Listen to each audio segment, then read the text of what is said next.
Kids have imaginary friends all the time. You need to calm down. These were the words I uttered to my skeptical husband as he grumbled something about getting professional help for our 5-year-old daughter.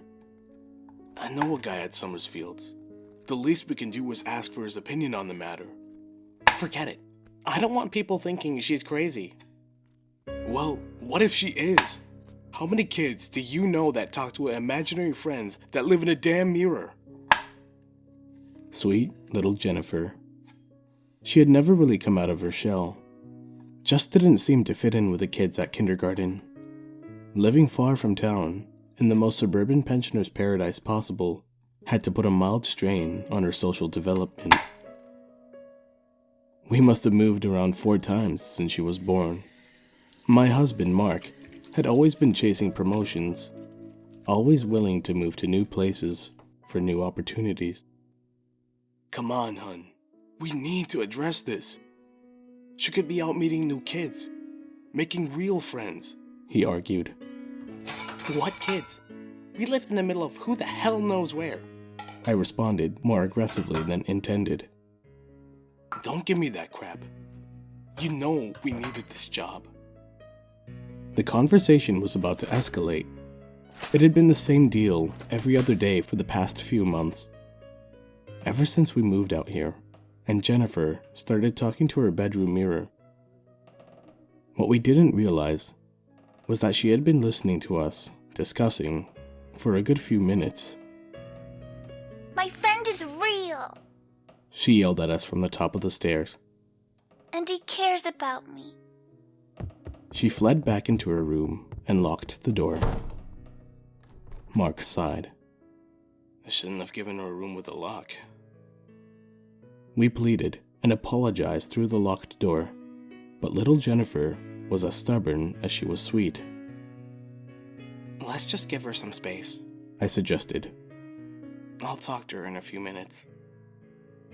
It was almost dinner time, and I had crafted the brilliant plan of making pancakes, a devious strategy to serve breakfast for dinner, hoping the smell would drag her out of her fortress of solitude.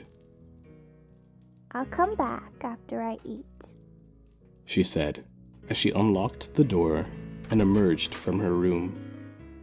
As always, the pancake strategy had worked. So, Jen, how's your friend? I asked nonchalantly. Hun? Mark interjected before I shushed him. He's good. What do you two do together? He makes sure I don't have bad dreams. She basically inhaled her pancakes as we talked. Well, how come we haven't been introduced? He doesn't like new people. He's shy. I could feel Mark's annoyance boiling up as I questioned Jennifer. What did you say he was again? An acro? Acolyte. She said matter-of-factly. In her defense, at least the name was creative. He looks a bit strange. Kind of like he was burned in a fire. Oh, I said, with a hint of concern in my voice. Is that why he's shy? I don't know. The interview didn't yield much information, and immediately following dinner, she ran back to her room. As evening approached, I was watching a movie with Mark, a poorly acted action film with too much violence, and he had long since slumbered off. I could hear Jennifer talking from her room, having a full conversation with her mirror friend, though I could only hear her side of the discussion. because I love them. She sounded upset. No, you're wrong. How do you know? No. Silence followed the last word, and I figured I should check on her. She had once again locked her door and told me to go away with a sobbing voice. Jen, can you please open the door?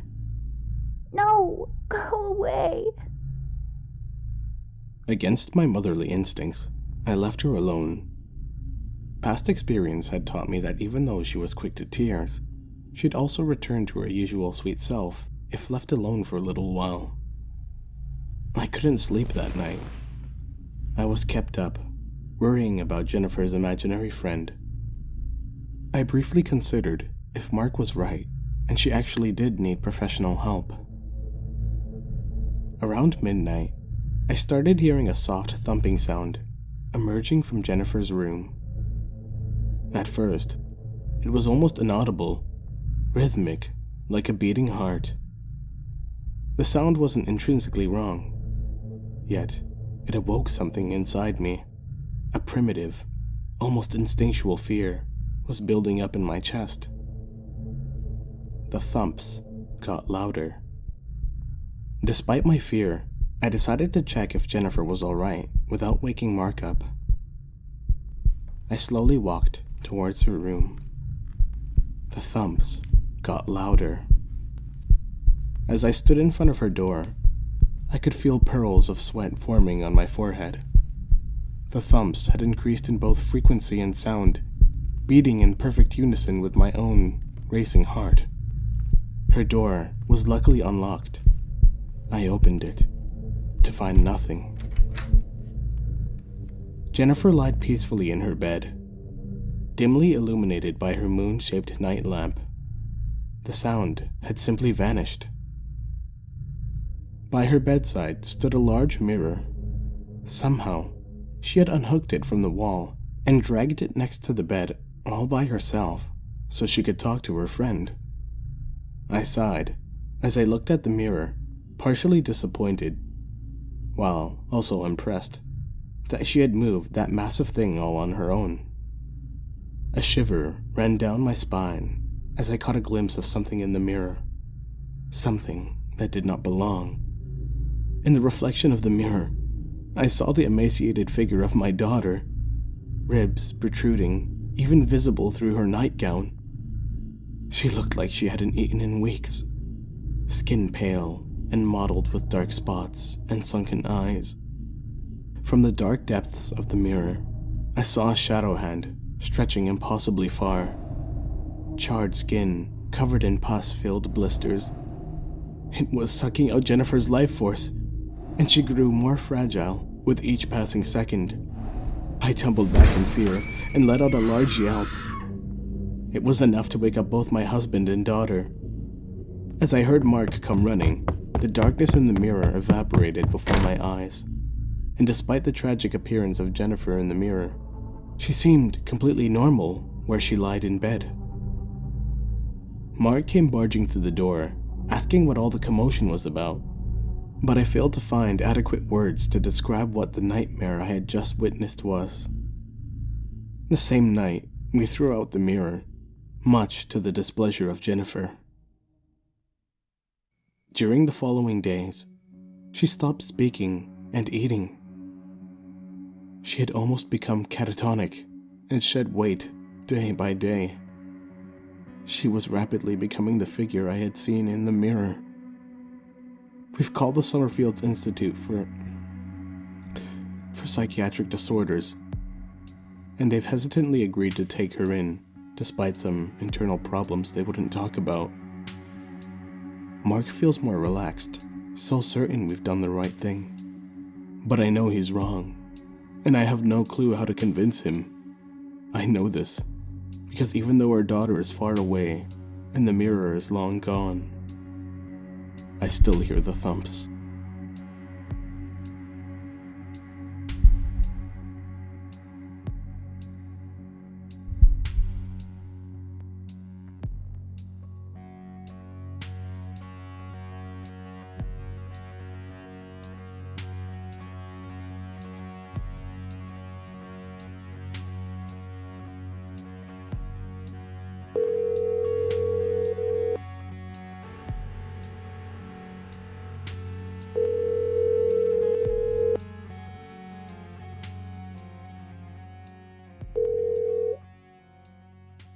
Please leave your message